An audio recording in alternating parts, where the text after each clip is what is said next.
Hey guys, நம்ம லைஃப்ல எல்லாருக்குமே இந்த எக்ஸ்பீரியன்ஸ் இருக்கும். இனி டெய்லி மார்னிங் சீக்கிரமா எழுந்துக்கணும், ப்ரொடக்டிவா சுறுசுறுப்பா டே ஃபுல்லா இருக்கணும்னு டிசைட் பண்ணி மொபைல்ல அலாரம் எல்லாம் செட் பண்ணி வச்சு ஒரு 2 இல்ல 3 நாளுக்கு ஃபாலோ பண்ணுவோம். அப்புறம் அலாரம் அடிச்சா ஆஃப் பண்ணிட்டு இழுத்து போத்திட்டு தூங்கிடுவோம். அடுத்து அதை ட்ரை பண்ணிருக்க மாட்டோம். ஒருவேளை இனி வரும் நாட்கள்ல நீங்க சீக்கிரமா எழுந்துக்கணும், ப்ரொடக்டிவா இருக்கணும்னு நினைச்சீங்கன்னா இந்த வீடியோல அதை அட்டைன் பண்ண யூஸ்ஃபுல்லான டிப்ஸை சொல்லித்தரேன். அதை ஃபாலோ பண்ணீங்கன்னா கண்டிப்பா உங்களால சீக்கிரம் எழுந்துக்க முடியும். சரி வாங்க வீடியோக்குள்ள போலாம். நம்ம எல்லாருமே நம்மளோட டே எப்போ ஸ்டார்ட் ஆகும்னு நினைச்சிட்டு இருக்கோம்னா நம்ம மார்னிங் தூக்கத்துல இருந்து எழுந்துக்கிற அந்த மொமெண்ட்ல தான் டே ஸ்டார்ட் ஆகுதுன்னு நினைச்சிட்டு இருக்கோம். பட் அது உண்மை இல்ல.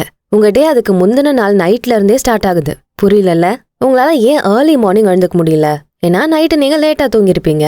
ஏன் லேட்டா தூங்கிருப்பீங்க? ஏன்னா டின்னர் லேட்டா சாப்பிட்டுருப்பீங்க. ஏன் டின்னர் லேட்டா சாப்பிட்டுருப்பீங்க?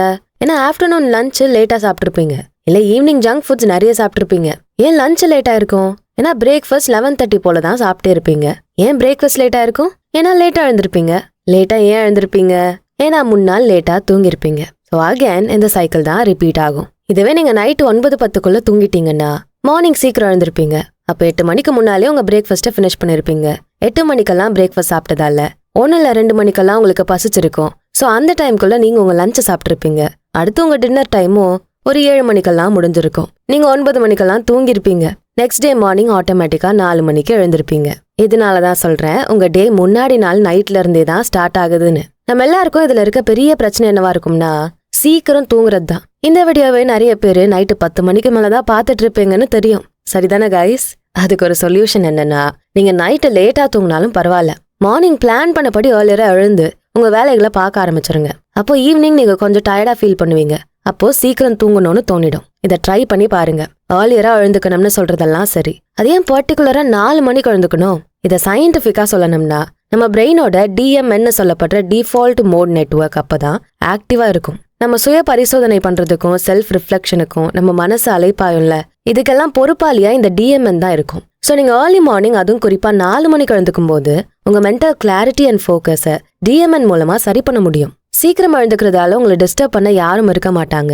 அப்படியே இருந்தாலும் கம்மியா இருக்கும். ஸோ நீங்க அந்த டைம் ப்ரொடக்டிவா யூஸ் பண்ணிக்கலாம். லைக் அன்னைக்கு டேல உங்களுக்கு ஏதாச்சும் இம்பார்ட்டன்ட் ஒர்க்ல டாஸ்க்கை கம்ப்ளீட் பண்ண வேண்டிய சுச்சுவேஷன் இருக்கலாம். அதை நீங்க ஏர்லி மார்னிங்ல பண்ணும்போது உங்க டே பிஸி ஆகுறதுக்குள்ள அந்த ஒர்க்கை இல்ல டாஸ்க்கை கம்ப்ளீட் பண்ண டைம் இருக்கும். ஸோ தட் நீங்க அந்த டேல ரிலாக்ஸ்டா இருக்க முடியும். மற்ற சின்ன சின்ன ஒர்க் எல்லாம் கான்சென்ட்ரேட் பண்ணலாம். டைம் மேனேஜ் பண்ணி ஒர்க் பண்ண முடியும். நீங்க இம்பார்ட்டன்ட் டாஸ்க்கை ஃபர்ஸ்ட் கம்ப்ளீட் பண்றதால அன்னைக்கு த்ரூ அவுட் த டே நீங்க மோட்டிவேட்டடாகவும் கான்ஃபிடென்ட்டாகவும் இருப்பீங்க.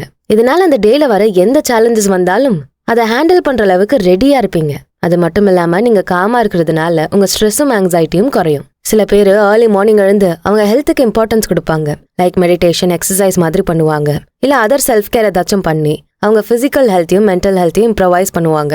ரிசர்ச் என்ன சொல்லுதுன்னா ஏர்லி மார்னிங் 4 மணிக்கு நம்ம பிரெயினோட ப்ராப்ளம் சால்விங் திறன்கள் அதிகமா இருக்குமா. இது எதனாலன்னு பார்த்தா டிஎன்எம்னு சொன்னல, அது அதிகமா இருக்கிறதுனாலையும் டோபமைன் அண்ட் செரட்டோனின் போன்ற நியூரோ டிரான்ஸ்மிட்டர்ஸை அதை ரிலீஸ் பண்றதாலையும் தான் சொல்றாங்க. இந்த ரீசன்ஸ்னால தான் ஏர்லி மார்னிங் குறிப்பா 4 மணிக்கு எழுந்துக்கிறது ரொம்ப இம்பார்ட்டன்ட்னு சொல்றாங்க. புது வருடத்துக்குள்ள போக போற நாமளும் இனி 4 மணிக்கு எழுந்துக்க ட்ரை பண்ணுவோம். அதை எப்படி இம்ப்ளிமெண்ட் பண்றதுன்னு சில டிப்ஸ் மூலமா பார்ப்போம் வாங்க. Number 1, set a consistent wake up time. எந்த ஒரு விஷயத்தையும் சடனா மாத்தவோ விடவோ முடியாது. சரிதானே?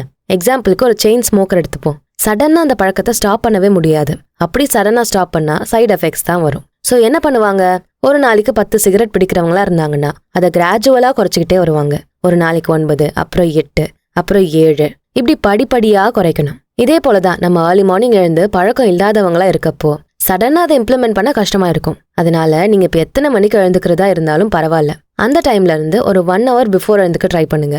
அதுவும் முடியலையா half an hour பிஃபோர் எழுந்துக்க ட்ரை பண்ணுங்க. அந்த வேக்கப் டைமை நீங்க பழகுற வரைக்கும் கன்சிஸ்டன்டா பண்ணுங்க. எப்போ எழுந்துக்கிற டைம்ல இருந்து ஒரு half an hour 1 hour பிஃபோரா எழுந்துக்கிறது பெரிய டிஃபரன்ஸை கொடுக்காது. ஸோ நீங்க இதை ஈஸியா பண்ணிடலாம். இதை 1 week கன்சிஸ்டன்டா பண்ணுங்க. இதனால உங்க பாடி ஆட்டோமேட்டிக்கா அந்த டைமுக்கு இன்டர்னல் கிளாக்கை மாத்தி உங்களுக்கு அதே டைமுக்கு முழிப்பு கொடுத்துரும். அடுத்த number 2, gradually adjust your wake up time. நான் ஆல்ரெடி சொன்னது போல உங்க பழைய வேக்கப் டைம்ல இருந்து 1 hour பிஃபோரா எழுந்துக்க பழகிருப்பீங்க. இப்போ அதுல இருந்து அகைன் இன்னொரு 1 hour எழுந்துக்க ட்ரை பண்ணுங்க. ஃபார் எக்ஸாம்பிள், உங்க ரெகுலர் வேக்கப் டைம் 8 மணியா இருந்திருக்கும். ஆல்ரெடி நீங்க 1 hour பிஃபோரா 7 மணிக்கு எழுந்துக்க ட்ரை பண்ணிருப்பீங்க. அதை அச்சீவும் பண்ணிட்டு இருப்பீங்க. அடுத்து அதுல இருந்து 1 hour பிஃபோரா 6 மணிக்கு எழுந்துக்க ட்ரை பண்ணுங்க. இப்படி கிராஜுவலா நீங்க குறைச்சிக்கிட்டே வந்து ஏர்லி மார்னிங் 4 மணிக்கு எழுந்துக்க ட்ரை பண்ணும்போது உங்களுக்கு அது கஷ்டமா தெரியாது. அடுத்து number 3, create a bed time routine. நான் ஸ்டார்டிங்ல சொன்னது போல ஒரு நாளோட துவக்கம் அதோட முந்தின நாள் நைட்ல இருந்தே தொடங்குது. ஸோ உங்க பெட் டைம் ருட்டீனை கிரியேட் பண்றது கம்பல்ஷனா இருக்கு. அதாவது நீங்க படுக்க போறதுக்கு முன்னாடி புக் ரீட் பண்றது, வெது வெதுப்பான தண்ணியில குளிக்கிறது, இந்த மாதிரி பண்ணிட்டு கம்பல்சரியா உங்க ஸ்லீப்பிங் டைம் 6 to 8 hours இருக்க மாதிரி பாத்துக்கங்க. அது மட்டும் இல்லாம இந்த காலத்துல நிறைய பேரு தூக்கம் வர்ற வரைக்கும் மொபைல் போனு, லேப்டாப் எல்லாம் யூஸ் பண்றாங்க. இதனால அவங்க தூங்குறதுக்கு சுரக்கக்கூடிய மெலட்டோனின் கம்மியா தான் இருக்கு. இதனால நிறைய பேரால நைட்டு சீக்கிரம் தூங்க முடிய மாட்டேங்குது. ஸோ நீங்க தூங்க போறதுக்கு 3 hours முன்னால இருந்தே எந்த எலக்ட்ரானிக் கேஜெட்ஸும் யூஸ் பண்ணாம இருங்க. உங்க ரூம் லைட்ஸ் கூட உங்க தூக்கத்துக்கு முக்கிய பங்காற்றுது. அதனால உங்க ரூம்ல இருக்க டியூப் லைட்ஸை நீங்க தூங்குறதுக்கு 3 hour முன்னாடி ஆஃப் பண்ணிட்டு டிம்மா இருக்கக்கூடிய லைட்ஸை ஆன் பண்ணிக்கோங்க. நீங்க நைட்ல டிம் லைட்ஸை யூஸ் பண்றதால உங்க பாடி பிரெயினுக்கு நைட் ஆயிடுச்சு அப்படின்னு ஒரு சிக்னல் அனுப்பிடும். அதை பிரெயின் ரிசீவ் பண்ணி பீனியல் சுரப்பின்னு ஒன்று இருக்கும், அதுகிட்ட அனுப்பும். அது மெலட்டோனின் ஹார்மோனை செக்ரீட் பண்ணும். இந்த ஹார்மோன் தான் உங்களை தூங்க வைக்கிற ஹார்மோன். நைட் டைம்ல அதிகமா செக்ரீட் ஆகும். அப்படி ஆகும்போது உங்களுக்கு தூக்கம் வரும். இந்த மெலட்டோனின் ஹார்மோன் மார்னிங் டைம்ல குறைவா சுரக்கும். அதனாலதான் நீங்க தூக்கத்துல இருந்து கண் விழிக்கிறீங்க. ஸோ அடுத்து number 4, make a plan for the morning. எல்லாருமே இதை எக்ஸ்பீரியன்ஸ் பண்ணிருப்போம். என்னன்னா, ஃபார் எக்ஸாம்பிள், நீங்க நாளைக்கு உங்க க்ளோஸ் ரிலேஷனோட மேரேஜுக்கு போகணும்னு வச்சுக்கோங்க. அப்ப இன்னைக்கு நைட்டே என்னெல்லாம் வேணும், என்ன ட்ரெஸ், ஜுவல்ஸ் எல்லாம் போடணும், எத்தனை மணிக்கு எழுந்துக்கணும்னு டூ டூ லிஸ்ட் போட்டு வச்சுட்டு தூங்க போவீங்க. இந்த மாதிரி உங்க டேவை ஸ்டார்ட் பண்றதுக்கு முன்னாடி நாள் நைட்டே அந்த நாளைக்கு அடுத்த நாளைக்கு என்ன பண்ண போறீங்கன்னு ரெடி பண்ணி வச்சிடணும். எதனால இப்படி பண்ணணும்னு கேட்டீங்கன்னா, நீங்க ஒரு வேலை ஏர்லியா எழுந்துக்கிறீங்கன்னா உங்க பிரெயின் ஒரு கொஸ்டினை ஷூட் பண்ணும். அந்த கொஸ்டின் தான் வை. நீங்க இவ்வளவு சீக்கிரம் எழுந்துக்கிறதுக்கான பர்பஸ் என்னன்னு கேட்கும். அப்ப அதுக்கு உங்ககிட்ட ஆன்சர் இல்லைன்னா, ஆர் ஒரு வேலை ஆன்சர் இருந்து அதுல நீங்க கான்பிடென்டா இல்லைன்னா உங்க பாடி அகைன் ஸ்லீப் மோட்லயே போட்டுரும். அதனால நீங்க எதனால அவ்வளோ ஏர்லியரா எழுந்துக்கிறீங்கன்னு டிசைட் பண்றது அவசியமா இருக்கு. அது என்னவா வேணா இருக்கலாம். அது உங்க பிசினஸ் ரிலேட்டடா ஒர்க் பண்றதா இருக்கலாம், லைக் மெயில்ஸை செக் பண்ணி அதுக்கு ரெஸ்பாண்ட் பண்றது, இப்படி என்ன வேணா இருக்கலாம். பட் ஏதோ ஒரு ரீசன் இருக்கணும், அதுவும் நீங்க அதுல கான்ஃபிடென்ட்டா இருக்கணும். அடுத்து number 5, get some early morning sunlight.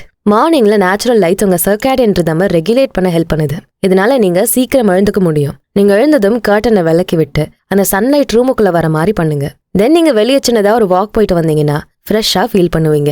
அடுத்த நம்பர் 6, அவாய்ட் ஸ்னூசிங். இது கஷ்டமான விஷயம்தான். நம்ம அலாரம் வச்சுட்டு எழுந்துக்கலாம்னு நினைப்போம். பட் அலாரம் அடிக்கிறப்போ இன்னும் கொஞ்ச நேரம் தூங்குவோன்னு அலாரம் ஸ்னூஸ்ல போட்டு அகைன் படுத்து தூங்க ஸ்டார்ட் பண்ணிடுவோம். இது நம்ம ப்ரொடக்டிவிட்டியை பாதிக்கும். அதனால நீங்க அலாரம் வச்சு எழுந்துக்க ட்ரை பண்ணும்போது ஸ்னூஸ்ல போட தோணினாலும் அந்த தப்பை பண்ணாம அலாரம் அடிக்கும் போதே எவ்வளோ ஃபாஸ்டா பெட்ல இருந்து எழுந்துக்க முடியுமோ அவ்வளோ சீக்கிரம் எழுந்துக்க பாருங்க. ஸ்னூஸ் ஆப்ஷன் தான் உங்க டேவை ஏர்லியரா ஸ்டார்ட் பண்ணிடக்கூடாதுன்னு இருக்க பெரிய ஆப்ஸ்டக்கல். அதை நீங்க டேக்கிள் பண்ணிட்டீங்கன்னா அந்த டே உங்க கையில. So always avoid snoozing. அடுத்து number 7, use a wake up light. Wake up light அப்படிங்கிறது ஒரு டிவைஸ்.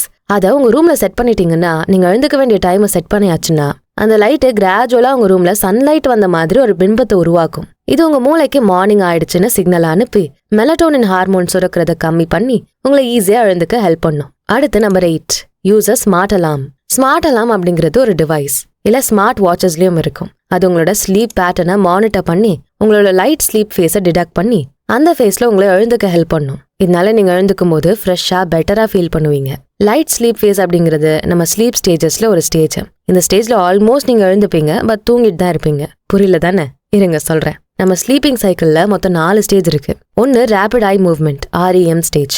அதுக்கப்புறம் 3 நான் ரேபிட் ஐ மூவ்மெண்ட் ஸ்டேஜ் இருக்கும், அதுதான் NREM ஸ்டேஜ். ஃபர்ஸ்ட் 3 ஸ்டேஜ் தான் non rapid eye movement NREM stage. இந்த ஃபர்ஸ்ட் 3 ஸ்டேஜ்ல உங்க பாடி ரிலாக்ஸ் ஆகும், உங்க பிரீதிங் ஸ்லோ டவுன் ஆகும், உங்க பிரெயினும் ஸ்லோ ஆகும், உங்க ஹார்ட் ரேட் ஸ்லோ ஆகும், உங்க பாடி டெம்பரேச்சர் டவுன் ஆகும். Last stage REM stage.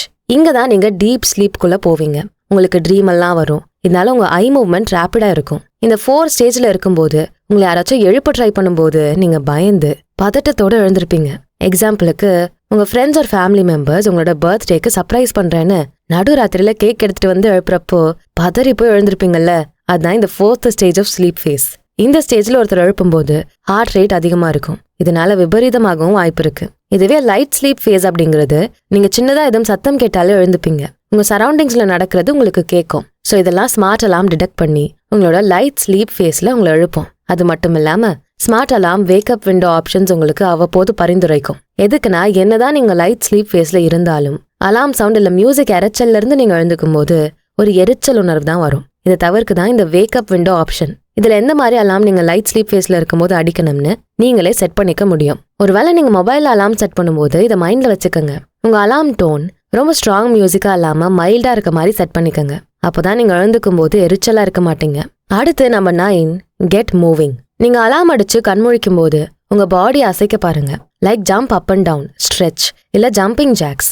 இதனால உங்க பிளட் ஃப்ளோ இன்க்ரீஸ் ஆகும், தூக்கம் கலையும். சிம்பிள் ஐடியா வேணும்னா சொல்றேன். நீங்க அலாம் செட் பண்ணிட்டு உங்க மொபைல் ஒரு கிளாக் எழுந்து போய் எடுக்கிற ஒரு தூரத்துல வச்சிருங்க. சோ தட் அலாம் மார்னிங் அடிக்கும் போது நீங்க கண்டிப்பா பெட்ல இருந்து எழுந்து போய் தான் ஆஃப் பண்ணணும். இப்படி உங்க பாடியை நீங்க மூவ் பண்றதுனால உங்க தூக்கம் கலைஞ்சிரும். இன்னொரு டிப் என்னன்னா, நீங்க பெட்ல எழுந்து உட்காரும் போது உங்க கைகளை ஒண்ணு சேர்த்து உங்க உள்ளங்கைய பாருங்க. தென் கைகளை நல்லா ரப் பண்ணிட்டு அதை கண்கள்ல வைங்க.